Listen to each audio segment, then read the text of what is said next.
मानव मारा गया, वो मानव यदि होगा कोई तो वो मेरा बेटा ही होगा, अश्वत्थामा। और गुरु द्रोण जानते थे वो तो परम वीर हैं, परम बलशाली हैं। वह बाण किसी के कमान में नहीं है जो अश्वत्थामा को मार सके, उसको तो अमर वरदान है। विचार कीजिए सज्जनों, इसी बात को पता लगाने के लिए गुरुद्रोण सबके पास गए। 4-5 महारथी से पूछते हैं क्या अश्वत्थामा मारा गया? सबने कहा हां मारा गया, लेकिन गुरुद्रोण को किसी पर विश्वास नहीं होता है। गुरुद्रोण जाते हैं अंत में युधिष्ठिर जी महाराज के पास। कहा युधिष्ठिर जी महाराज सत्य बोलते हैं, वो तो झूठ बोल नहीं सकता है तो मेरा चेला, सब तो मेरा ही चेला है। लेकिन गुरुद्रोण को किसी चेला पर विश्वास नहीं था।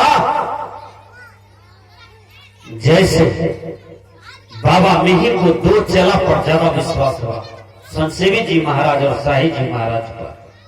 विचार कीजिए, सदगुरु कबीर साहब जी को भी अपने शिष्यों पर, जैसे भगवान बुद्ध को परम शिष्य आनंद पर उनको बहुत ज्यादा विश्वास था। तो परम शिष्य कोई बन पाते हैं, सब नहीं बन पाते हैं संसार में। सज्जनों, गुरुद्रोण जाते हैं युधिष्ठिर जी महाराज के पास और युधिष्ठिर महाराज से पूछते हैं कि बोलो युधिष्ठिर, तुम तो सत्यवादी हो, कम से कम तुम भी तो सत्य बोलो। क्योंकि जो लेटर मेरे सामने आया है, जो प्रश्न मेरे सामने आया है, जो समस्या मेरे सामने आया है, क्या वो सच है?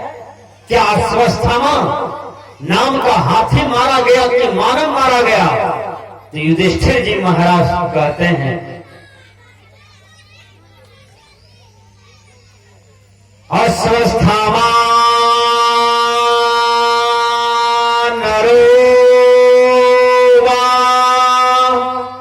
कुंजरो लास्ट में बोलते हैं और 1 सेकेंड में समाप्त कर देते हैं कुंजरों को। लेकिन अश्वत्थामा हतो नरो हतो, पहले नरो कहते हैं, लास्ट में जाकर के हतो बोलते हैं। तब तक में जैसे नरो बोलते हैं युधिष्ठिर जी महाराज, तो गुरुद्रोण को पता चल गया कि नरो जब बोले हैं तब तो मेरा ही बेटा मारा गया। तुरंत धनुष बाण रखा, और जैसे धनुष बाण रखते हैं कि कृष्ण भगवान कहते हैं मौका यही है अर्जुन, फिर तुमको मौका नहीं मिलेगा। और यह सृष्टि में कोई मानव पैदा नहीं लिया है जो गुरुद्रोण को हत्या कर सके और गुरुद्रोण को मार सके। यही मौका है, जल्दी मारो, निकालो बाण, मारो गुरुद्रोण को। लेकिन अर्जुन नहीं मारते हैं।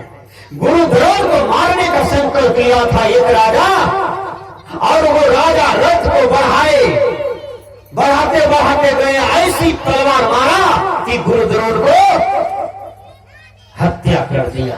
विचार कीजिए, गुरुद्रोण का हत्या कर दिया और मोरा अलग कर दिया, उसका सर अलग हो गया, धड़ अलग हो गया। सज्जनों, लेकिन सत्यवादी आदमी पर उनको विश्वास था गुरुद्रोण को, वो भी बेचारे झूठ बोल गए।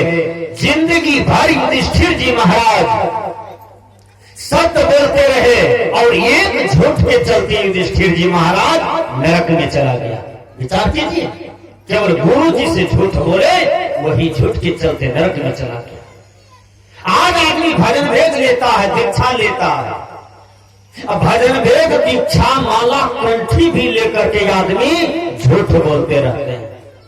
गुरु के आगे बोले थे बाबा गाली नहीं देंगे किसी को, चाय नहीं पिएंगे, जर्दा नहीं खाएंगे, शराब नहीं पिएंगे, दारू नहीं पिएंगे, लड़ाई झगड़ा नहीं करेंगे, आपका ध्यान करूंगा, आपका साधना करूंगा बाबा। लेकिन आप उल्टा काम करते हैं। एक भजन भेदी आदमी, माला कंठे वाला आदमी भाई को मारा, बेहोश करके गिरा दिया। मालाधारी आदमी पिता को मारा, बेहोश करके गिरा दिया। मां को मार दिया, मां को बेहोश करके गिरा दिया। आपने भजन भेद लिया है, माला कंठ से लिया है और गुरु के आगे झूठ क्यों बोले हैं? विचार कीजिए।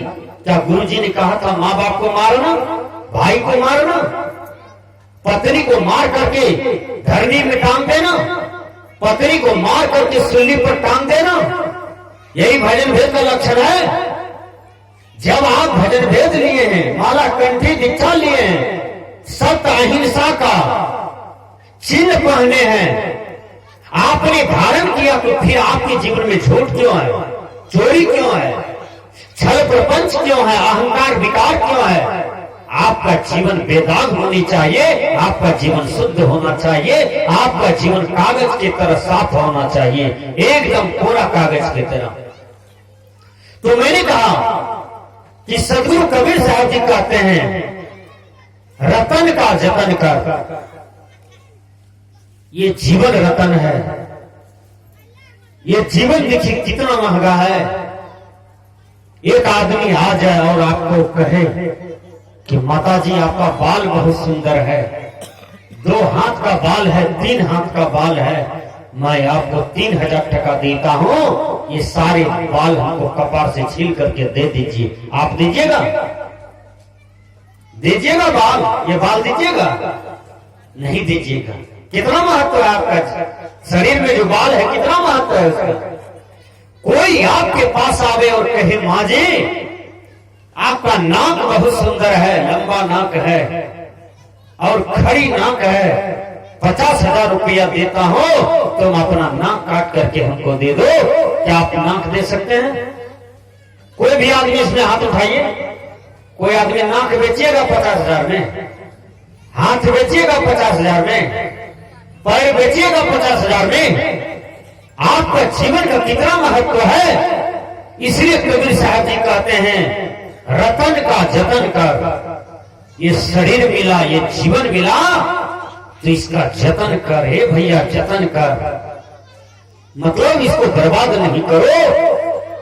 यदि बर्बाद करोगे, कबीर साहब ने कहा, उमरिया धोखे में बीत गयो। बहुत आदमी का उम्र धोखे में बीत जाता है। कभी प्रभु का नाम नहीं लिया, कभी पुरुषार्थवादी गुरु का नाम नहीं लिया, कभी मानवतावादी गुरु का नाम नहीं लिया, कभी संत सम्राट कबीर साहब का नाम नहीं लिया, कभी गुरु रामानंद का नाम नहीं लिया, कभी बुद्ध का नाम नहीं लिया, कभी रामकृष्ण का नाम नहीं लिया। संसार में 1 लाख की गाली जानते हैं, 1 लाख की बात बोलते हैं, 1 लाख 1 करोड़ का गाली सब जानते हैं, लेकिन भगवान का नाम, गुरु का नाम नहीं जानते हैं। ये मानव समाज में कमी है। इसलिए कबीर साहब कहते हैं, रतन का जतन कर। माटी का श्रृंगार, माटी का श्रृंगार का मतलब क्या होता है? ये शरीर देखिए माटी का श्रृंगार है। वो क्या है? आपके शरीर में आंख है, नाक है, कान है, केस है, मुंह है, दांत है, हाथ है, पैर है, चमड़ी है, हड्डी है, ये सब माटी का श्रृंगार है। एक टोटी है। ये क्या है? एक टोटी है। शरीर में जितने भी इंद्रियां हैं, एक टोटी है। विचार कीजिए, अरब से एक आदमी आया इंडिया। अरब में पानी का अभाव होता है, ध्यान से सुनिए। पानी का अभाव होता है ना अरब में। इंडिया आया ना, 3 दिन रहा भारत में। पानी का जो देखा ना यहां पर, बड़ा उसको आश्चर्य हुआ कि वाह, क्या इंडिया है, क्या देश है, पानी कितना फ्री है यहां पर। बेचारा जिस रूम में था, एक बार टोटी खोलता था, जितना पानी में स्नान करना था, कपड़ा खींचना था, जो जो काम करना था, 3 दिन में इतना सुंदर पानी के साथ उसकी संगति हुआ, पानी से बहुत प्रेम हुआ और कहा, जा हो भारत देश, भारत माता, जा हो इंडिया, जय हो हिंदुस्तान। यहाँ पानी कितना फ्री है, कितना सुंदर पानी है, कितना पानी का यूज कर लीजिए, कोई दिक्कत नहीं, न तो सरकार की ओर से, न तो समाज की ओर से। इंडिया का वाहवाही किया अरब का आदमी। जब अरब जाने लगा 3 दिन के बाद, एक टोटी को तोड़ करके जेब में रख लिया। कहा ले जाएंगे ना अरब तो टोटी घुमाएंगे, वहां भी पानी निकलेगा। ले गया अरब। अरब में एक इंडिया का आदमी मिला उसको। कहा भैया जेब में क्या है? कहा कि गए थे हिंदुस्तान, वहां पानी की बड़ी आजादी है, हम सोचे यही टोटी में पानी है, इसलिए टोटी को हम चुरा लिए हैं। तब वो आदमी कहता है कि टोटी में चुराए हो, टोटी में पानी चुराए हो, टोटी में पानी कितना है? कहा पानी कहीं और से है। कहा तब टोटी से क्या काम है? बोलो, टोटी में थोड़ा पानी है, टोटी तो एक साधन है, इनसे पानी निकलता है। उसी प्रकार ये शरीर में जितने भी इंद्रियां हैं वो सारे टोटी है। यही टोटी को देख करके इस संसार के लोग आसक्त रहता है। मैं बता देता हूं, ये मुंह को देखिए, मुखड़ा को ठीक से निहारिए, अपने अपने मुखड़ा को सब आदमी। आंख है, नाक है, मुंह है ना, कान है। आंख रूपी टोटी से क्या निकलता है? ध्यान सुनिए, बड़ी ज्ञान की बात है। सुबह जगिए, आंख में पानी का छिट्टा कोई मत मारिए, देखिए वही आंख में आपको भारी बुझाएगा। वही आंख है आप ही का है, लेकिन भारी बुझाएगा। पानी केवल मत मारिए, पानी का छिट्टा मत मारिए, पानी से धोइए मत आंख को। सुबह जगे हैं और जो चीज टोटी से निकला है उसी आंख में रहने दीजिए। आंख एक टोटी है, टोटी से क्या निकला? कांची। अब कांची को आप साफ मत कीजिए, वो आंख अच्छा लगेगा? चाहे वो गोरखा देह वाला आंख रहे, कि करका देह वाला रहे, कि बाभन का देह रहे, कि राजपूत का देह रहे, कि जादव का देह रहे, कि डोम चमार का देह रहे, आंख रूपी टोटी से जो कांची निकला, कांची किसको किसको बढ़िया लगता है? नाक रूपी टोटी से नेटा निकला, यह नेटा किसको किसको पसंद है? विचार कीजिए। कान रूपी टोटी से गुज्जू निकलता है, ये गुज्जू किसको किसको पसंद है? अब कहीं किसी का कान बहता है, पीछ कितना महकता है?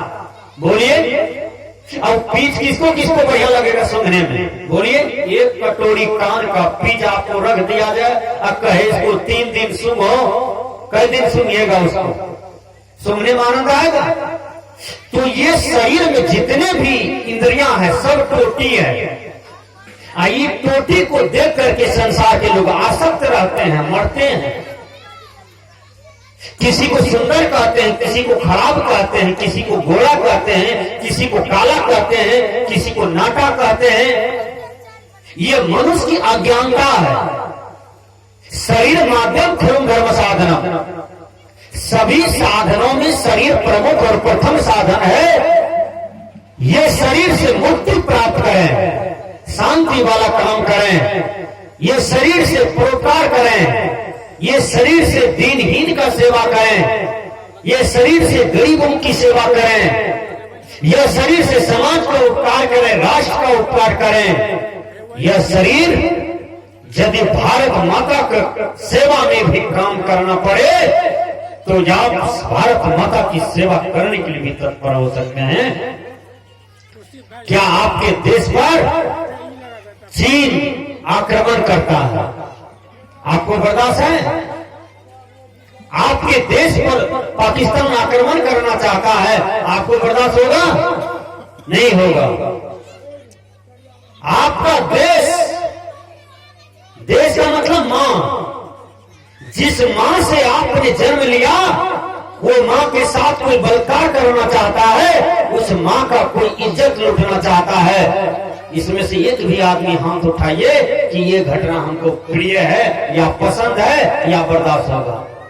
कोई अपनी मां का बलात्कार देख सकता है? कोई अपनी मां को इज्जत उभारते हुए देख सकता है? उसी प्रकार जिस देश में आपने जन्म लिया वह देश जो है वह मां के समान है। आपने भारत में जन्म लिया तो भारत आपकी मां है। विचार कीजिए, और भारत माता के प्रति जिसका नजरिया गलत है, समझो वह दुश्मन है।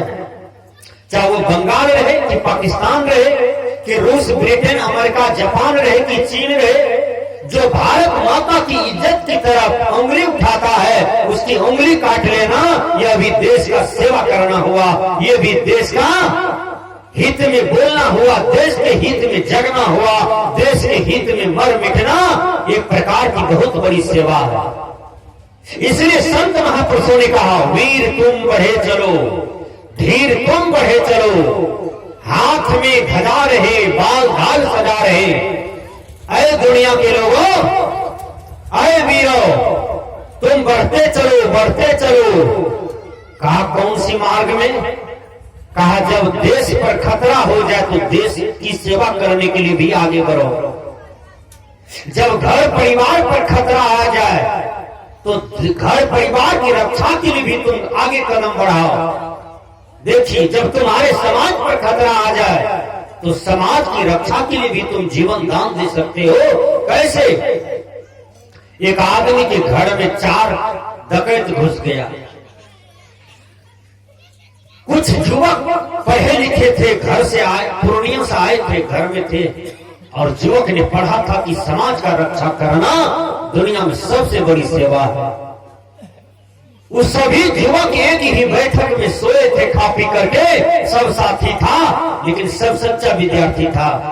चारों डकैत से, ईटा से, गिट्टी से, कंकर पत्थर से, लाठी सोटा से सभी युवक मिलकर के भिड़ गए और चारों डकैत को पकड़ लिया और समाज की संपत्ति का रक्षा कर दिया।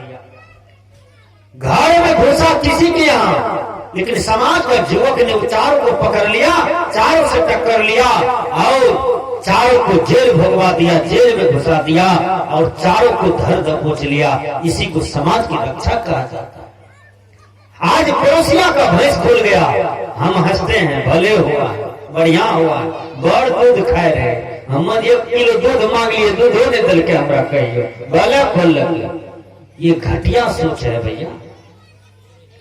समाज का एक भैंस खोल करके कोई लेके चला गया, आपका ही खोल लिया। आज जिसका भैंस खोला है कल आपका भी खोल सकता है। आज जिसका गाय चुरा करके कोई ले गया, या आप हंसते हैं, भले हुआ, नहीं, आपकी संपत्ति को ले गया, रसदमपुर की संपत्ति को ले गया। रसदमपुर में जितनी भी संपत्ति है सारा आपका संपत्ति है, सारा समाज भगवान की संपत्ति है। और कोई दुख में पड़ जाए तो आपका दुख है, कोई सुखी हो जाए तो आपका सुख है, कोई विकास कर ले तो आपका विकास है। विचार कीजिए, आपके जीवन में होना चाहिए सर्वे भवन्तु सुखिना, सर्वे सन्तु निरामयाः, सर्वे भद्राणि पश्यन्तु मा कश्चित् दुःख भाग् भवेत्। कबीर साहब ने कहा, रतन का जतन कर, माटी का श्रृंगार। सदगुरु कबीर कहते हैं, इस जीवन का, इस जन्म को जतन करके इसको बचाओ, इसको जोगो, इसको समझो, इसका कितना महत्व है। विचार कीजिए, यह संसार में वो बड़ा होता है जो एक एक मानव पर, जीव पर दया करते हैं, एक एक जीव पर दया करते हैं। इस्लाम में आया जर्रे जर्रे में खुदा है, इसका मतलब क्या होता है? यानी जिस भी वस्तु को देखो संसार में, सब में खुदा को देखो, सब में गॉड को देखो, सब में परमात्मा को देखो। हिंदू धर्म में बोला गया, घट ही में राम खोजे किया ना, मतलब सबके घट में राम है, उसमें राम को जानो, उसमें राम को देखो, उसमें राम का अनुभव करो। विचार कीजिए, सब तो यही बात बोल रहे हैं, घट ही में राम खोजे किया ना। जब हर घट में राम है तो बकरी में राम नहीं है, गाय में राम नहीं है। मुसलमान लोग गाय काट करके खा लेते हैं, क्या गाय में खुदा नहीं है? गाय में राम नहीं है?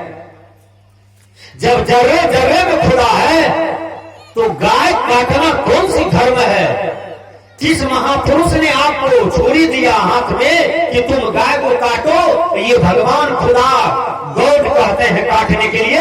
ऐसे खुदा को, ऐसे भगवान को पकड़ के ऑपरेशन कर देना चाहिए कि जीव का हत्या करना महापाप है। जिस जीव का हत्या करेंगे वो जीव छिलपिटाता है, वो जीव को दर्द होता है, उसका जीवन हम छीन नहीं सकते हैं, क्योंकि जब हम किसी को जीवन दे नहीं सकते हैं तो हमारा अधिकार नहीं बनता है कि हम किसी का जीवन छीन लें।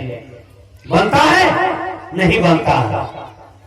विचार कीजिए, एक अंगुली माल सबके जीवन को छीनता है। जो जो उस रास्ते से गुजरता है अंगुली माल उसकी हत्या करते हैं, और एक अंगुली पहनते हैं उसकी संपत्ति छीन लेते हैं और उसका वध कर देते हैं। अंगुली माल भगवान बुद्ध को पता चला कि अंगुली माल बहुत अत्याचार कर रहे हैं हमारे इलाके में। उस इलाके में महान संत थे भगवान बुद्ध, और बहुत निर्भीक संत थे।